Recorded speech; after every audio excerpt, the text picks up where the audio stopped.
Yes, staying with cricket on the SportsMax zone, Cricket West Indies will have a new president at their annual general meeting on Saturday in Antigua and Barbuda. Ricky Skerritt, who led the body since 2019, has decided not to seek a third term in office. When nominations closed, Vice President Dr. Kishore Shallow was nominated alongside Jamaica Cricket Association President Wilfred Billy Heaven for regional cricket's top administrative job. However, Heaven withdrew last week, saying that fundamental changes need to be made to the constitution and existing rule of governance. Now, that decision has left Shallow unopposed. The Vincentian released his manifesto earlier this month, addressing 4 main pillars. This manifesto, not shallow, is looking deep.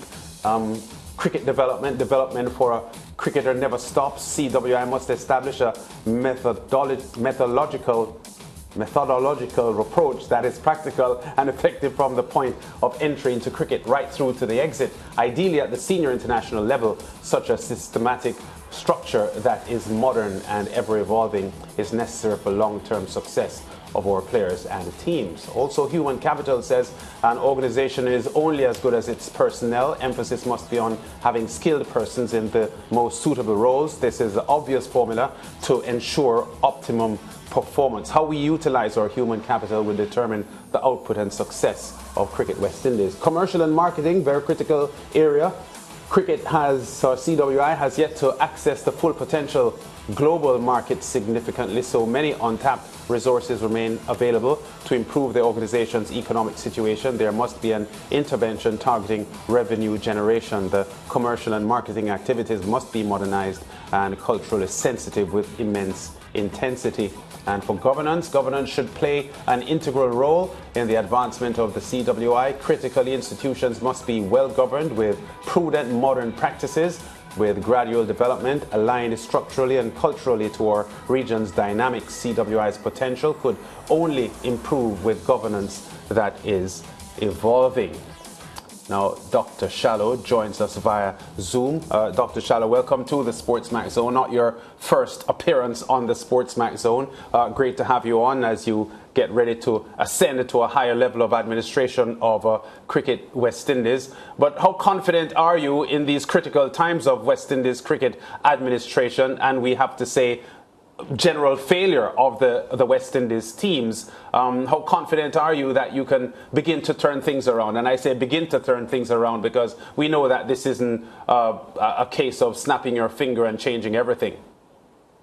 Yeah, good evening, Lance, and your colleagues in studio today, and to all your viewers. You know, I'm confident. I have been obviously in leadership of Cricket West Indies for some time now. I've been on the board as a director since 2017, and so I believe that I've had the opportunity to observe very close up, the dynamics of West Indies cricket from the inside, and that I think, has prepared me pretty well to now, ascend to leadership, to replace Ricky Skerritt, who was so for the last 4 years, and so, I'm quite confident, especially with those discussions I've had over the last few months, especially with my colleagues on the board and other key stakeholders across the region.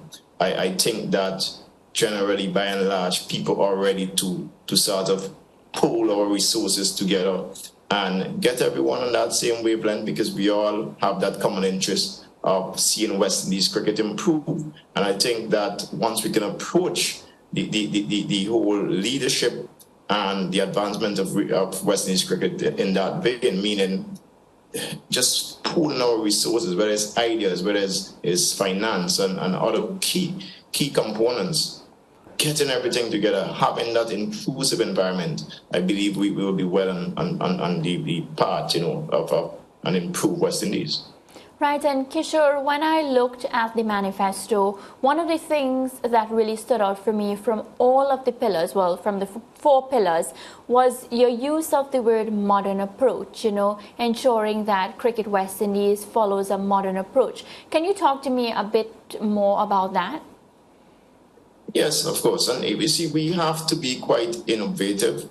I've observed the other nations, whether it's England, Australia, India, and if you compare their systems to our system, we are a few years behind. Well, I normally say Honestly, we're probably 15, 20 years behind our counterparts. And so we have to find those best practices that will advance our cricket, whether it's the way we train. So we're talking about capacity strengthening programs, even infrastructure, having first class facilities, whether it's indoor facilities or, just advanced equipment and so on. So these are things that we must embrace and adapt if we are going to advance our cricket.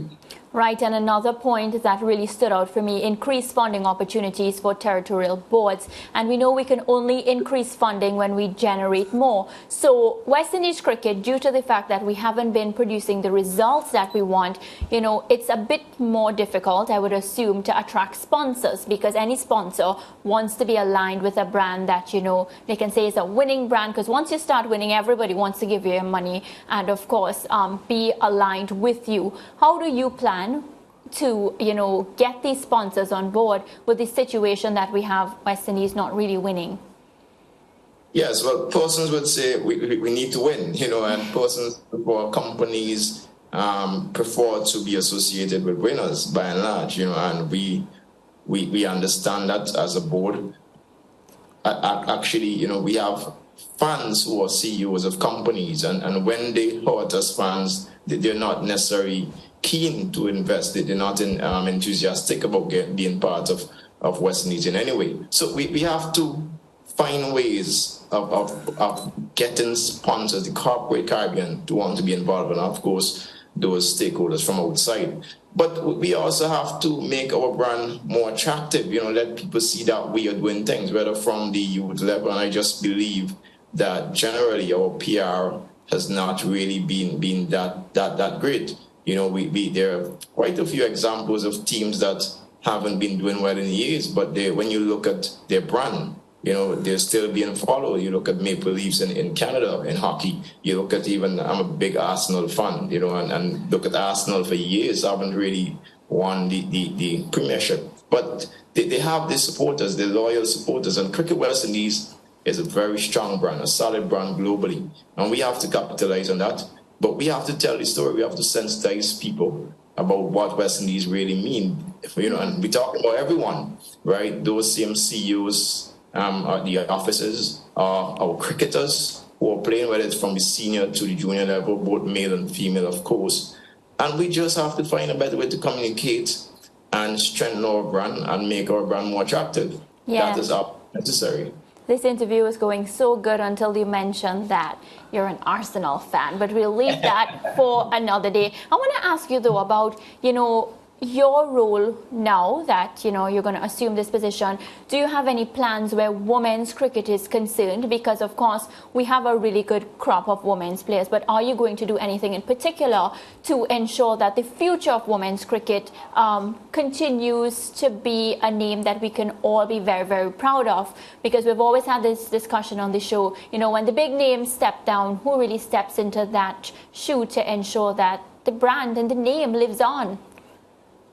Absolutely, Mara. And, when I was drafting this manifesto, there was one stage where I made distinction between women and men cricket, And by the end of the manifesto, I decided, no, I'm not going to differentiate, because I want all of these programs to be equally implemented for both male and female. Yeah. We must give that effort and place that emphasis, equal emphasis on women's cricket. I think that is something we haven't done over the years, probably because the female game, it has taken some time, certainly in our past, to sort of become as popular as it should. But at this stage, we cannot delay anymore. And that is at every level, whether it's the territorial board level. We have to ensure that our female cricket has on the 15 program, on the 17, on the 19, on the 23, just like we have with our men, right? And I think if we could have that sort of equal investment, you will see the female game definitely accelerating, and that is what we need. So there are quite a few plans, for women's cricket, and I would say that, it is important that we sensitize our territorial boards as well, that they too must reflect, in terms of how we approach the game, both for male and female. Yeah, Dr. Shallow, just looking here on the cricket development, and there's a point that says create more structured introductory cricket. Now, I am personally quite happy to hear that, because for a long time growing up, I've heard the term turning the corner, and we've been waiting for the West Indies to turn the corner, and I strongly believe if and when that corner is to be turned, then the grassroots level has to be strong, and over time you will see more quality. What I want to get from you though is how specifically Cricket West Indies can aid in this particular area, can help in this particular area, can improve this particular area of having more introductory cricket, but having quality coaches guiding that process right across the Caribbean as well. That is absolutely important. You see, all my predecessors, so all the presidents of Cricket West Indies over the past at least decade and a half or so, they have tried to invest in grassroots cricket. They have tried to improve, cricket development from a junior level. The challenge is obviously the finance, right? And in the manifesto where you see commercial and marketing, I really believe greater emphasis and now be placed on that, because once we could generate more revenue, it could be injected directly, almost directly into our cricket development programs. And I have done this so I could give you this as an example, where in St. Vincent and the Grenadines, when we launched the very first T10 tournament during the pandemic, the Vinci Premier League, which normally broadcasts on SportsMax. But the revenues generated from that over the years, we have been able to invest that in cricket. So in Windward Islands, where I'm still a president up until we can come in, we have all the countries, St. Lucia, Grenada, Dominican, St. Vincent, as I just mentioned, having a T10 tournament. And that has been part of the whole process of improving the territorial board. So you have seen our under-17 team winning the tournament last year, that is Windwards. You have seen improvement in our senior team this year. That is because the territorial boards or the national boards have found some money to invest in development. So when I say structure, finding the funds, ensuring there's a framework that the countries understand and they implement it simultaneously. So let me get that clear, and we're rushing into a break, but based on what you're saying, a lot of the success that we expect based on the pillars laid out will come down to whether we can generate the funding, which by extension means that at this stage, as it is now, the funding may not necessarily be there to implement right away. I think there's sufficient monies available for some level of development. However, we have to do more. And in order to do more, we must generate more money. That is just a very basic formula. And I am quite confident that we could generate more money. Fortunately, the next 2 years, we have a very good projection as well in terms of our income between India, England series this year and then World Cup next year. So we could hit the ground running while we implement those different commercial activities to even generate more for the upcoming years. All right, hold it there, Dr. Shallow. Come this weekend, the man who will take over as Cricket West Indies president. We take a break. We continue with him after this.